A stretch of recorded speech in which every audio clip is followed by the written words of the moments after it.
Hello ဒီနေ့မှာတကြံကနေပြီးတော့မှ commission ပုံလေးရေးနေရင်လည်းပေါ့နော်စပင်ကိုရေးမှာဆိုတော့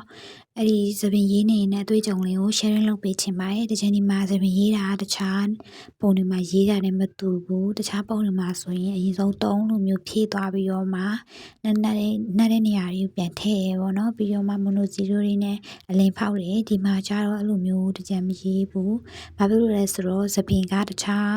ပုံတွေလိုမျိုးထုံးထားတာတွေပါတယ်မဟုတ်ဘူးစပင်ချထားတဲ့အတွက်ကြောင့်မလို့သူ့ကိုဒီလိုမျိုးပေါ့နော်အပေါ်ကနေအောက်ဆွဲချပြီးတော့ရေးသွားတယ်အဲ့ဒါဆိုရင်သူ့အနေနဲ့သူစပင် line လေးတွေလည်းပေါ်တယ်ပေါ့အရင်ပုံတွေမှာတော့ဆိုရင်စပင်ကထုံးထားတော့ဘာလို့ဖြစ်လို့ရှိရင်3ကိုအရင်ဖြည့်လိုက်တယ်ပေါ့နော်ဒီလိုအဖြောက်တိုင်းမဟုတ်ဘူးကွာစပင်ကောက်တာတို့ကွေးနေတာတို့အဲ့လိုမျိုးဆိုရင်ဒီမျိုး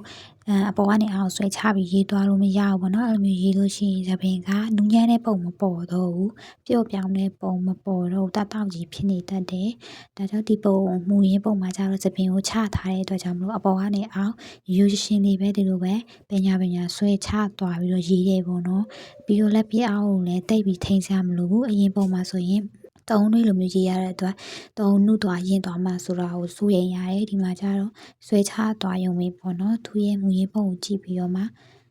ဆွဲတင်ဆွဲချအဲ့လိုမျိုးလောက်သွားတယ်ပြီးတော့စပင်ရဲ့နူးညံ့မှုလည်းပေါ်တယ်သူရဲ့ line လေးအတိုင်း direction အတိုင်းလေးသွားတယ်ပေါ့နော်ပုံမှန်လေးအတိုင်းပါပဲရင်းချင်တဲ့အပိုင်းလေးဆိုရင်နောက်ထပ်တုံးနဲ့ရင်းနဲ့3-4ခါတော့ပုတ်ဆွဲသွားတယ်ပေါ့နော်ပြီးလို့ရှိရင်ကျန်တဲ့အပိုင်းကြီးကျတော့ပုံမှန်လေးပဲပညာချစ်သွားရုံပါပဲတခြားပုံတွေနဲ့မတူဒီပုံလေးကျတော့စပင်ဆွဲရအရန်လွယ်တယ်ပေါ့နော်တခြားပုံတွေမှာဆိုတော်တော်ကြာတယ်ချိန်တော်ပေးရတယ်3လိုမျိုးဖြစ်အောင်လို့တေချာလေးရေးရတယ်ပြီးရင်တုံးတွေထောက်သွားမှလည်းကြောက်ရတယ်ပေါ့နော်ဒီမှာကျတော့အချိန်နည်းနည်းလေးပဲစပင်ရေးပြီးသွားပါတယ်ဒီမှာတဘာဝကြအောင်လို့လည်းဘေးနာစပင်အမြင်လေးတွေကိုလည်းလိုက်ရေးရတယ်ပေါ့နော်ဒီတိုင်းပဲဆိုရင်စပင်ကမမနဲ့ဘာကြီးမှမသိဘူးဖြစ်နေမယ်စပင်မှန်းတူရအောင်လို့အလင်းလေးဖောက်ရတယ်ပြီးခဲလေးတွေနဲ့လည်း